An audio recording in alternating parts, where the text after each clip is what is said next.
The Supreme Court will hear arguments tomorrow on a case involving the January 6th attack. Justices will decide if prosecutors stretched the law when they charged hundreds of rioters with obstruction. Their possible ruling could upend many of the cases, including one involving former President Donald Trump. He is accused of planning a scheme to obstruct the official certification process following the 2020 election. Trump has denied any wrongdoing. For more, let's bring in CBS News congressional correspondent Scott MacFarlane. Scott, great to have you. This all comes down to the obstruction law. Can you remind us what that is and what part of it is being debated currently? Lilia, this is an inflection point in the largest criminal prosecution in American history. This January 6th prosecution, 3 years and 3 months later, has more defendants than any crime in U.S. history. So what happens at the Supreme Court Tuesday is pivotal because it could impact truly hundreds of those defendants and jam up the court with challenges, early releases, appeals, and throws into question future cases. Obstruction of an official proceeding is the charge that 350 plus defendants face. One of those defendants is Donald Trump. There have been any number of guilty pleas and convictions of defendants on that charge. The argument the prosecutors made is that they obstructed the January 6th electoral count here in Congress and jammed it up for hours. Members of the far-right groups, the Proud Boys, the Oath Keepers face that charge as well.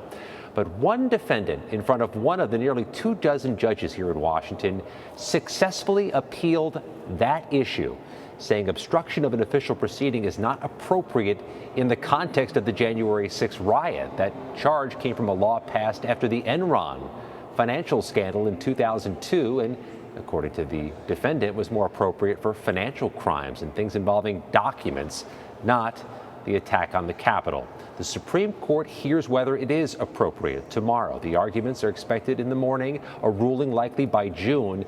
If it goes against the Department of Justice in favor of this defendant, Lilia, there could be hundreds of cases that need to be revisited, recalculated by the courts. A court is already saturated and at capacity with January 6 cases.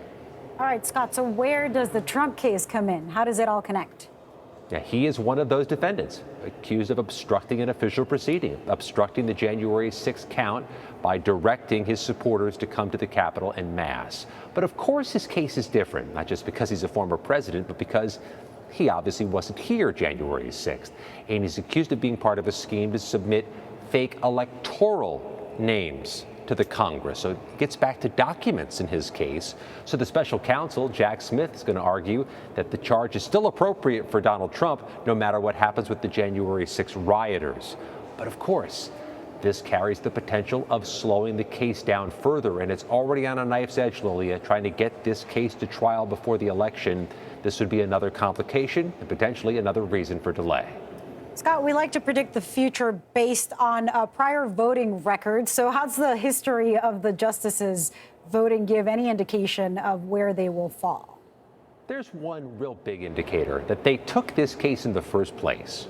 Required 4 of the 9 justices to think there's an issue here. So if those 4 justices all find an issue here, well, they're almost home. They'd need just one more to join them. So there's already consternation that the Supreme Court taking this issue up tomorrow is an indication they are primed to knock down this charge and cause what one former federal judge says is grave damage to the Department of Justice's handling of the largest prosecution in its history.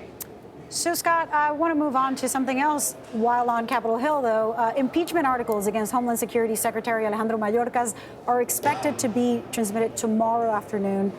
Can you talk to us about what that process will look like?